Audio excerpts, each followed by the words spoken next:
This has been ongoing for more than 100 years. It started here, by the way, Louise, in this very city.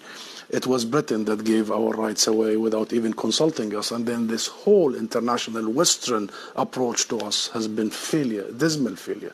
This is about time that we really give a different path because there is no other alternative. So we are here today, Louise, and the question is, the most important question, how do we stop Israeli massacres that are about to happen against Palestinian civilians? Well, and how do we... I want to jump in on, and I appreciate the historical context, and we will come back to that. Just on the last 48 hours, though, do you support what Hamas launched on Saturday morning?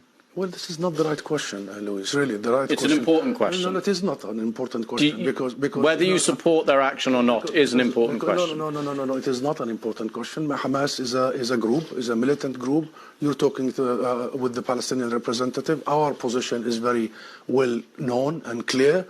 And what is that? Do you support Hamas's actions? And then you cannot equate. This is not about support or not support. I am here to represent my people, the Palestinian people, what they are going through. I'm not here to condemn anybody. And if anybody that needs to be condemned, it's what you call the only democracy in the Middle East, that is Israel, between parentheses, that is doing what you have just reported, targeting civilians. And this has not just happened the last 48 hours. Hamas was just targeting Palestinians, but you won't condemn that. I'll tell you one thing. Hamas is not the Palestinian government, okay? The Israeli government is giving orders for its organized army. So please don't draw any symmetry here.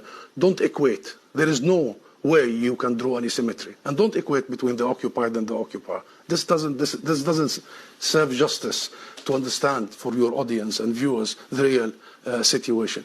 Since Israel's establishment, it has had one military doctrine. When it fights, it goes and fights civilians, kills civilians, so they pressure the fighters. Since 1948, and go back to the record, and this has been repeated in Gaza and will continue to be repeated. So the conversation is not a blame game. I am not in the business of blaming the victim here.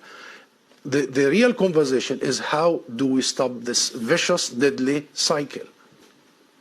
You just condemned Israel for killing civilians, and you won't condemn Hamas for killing civilians. How many times you have interviewed Israeli officials, Louise? Hundreds of times. Hundreds of times. How many times Israel have committed war crimes right live on your own cameras? Do you start by asking them to condemn themselves? Have you? You don't. You don't. No, I'll answer that question. You don't. You know why I refuse to answer this question? Because I refuse the premise of it.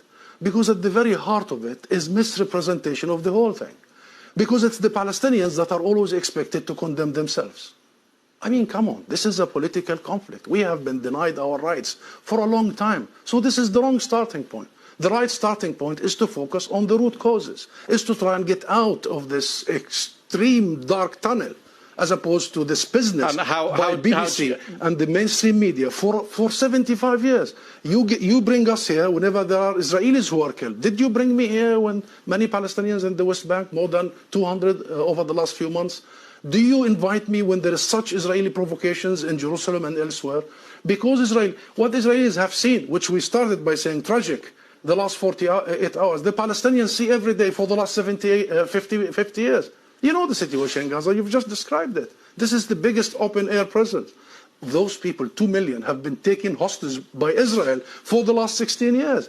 So I'm saying this just to say, Louise, perhaps this is about time we abandon this rhetoric, very dangerous, this framework, and we start giving people the real ugly truth sometimes. What is the solution in your eyes? International law. That's it. What does that mean? The equal application of international resolutions and law and legitimacy, as you did in Ukraine. Would you bring the Ukrainian ambassador here and start asking him to condemn some of his fighters? We need to fully and equally apply the rules that were created by the League of Nations after the horrors of the Second World War. We need to make sure that Israel is not the exception. It has been for the last 75 years. We need to make sure that nobody is above the law. Britain is renowned, Louise, for the rule of law. I think that's the solution. Israel is an occupying force. It is responsible to provide protection for the people under its occupation. And should they commit crimes and crimes against humanity in the coming hours and weeks, it must be held accountable by the international community and the international judicial system. Hussam Zomlot, thank you very much for coming on the programme. Thank you.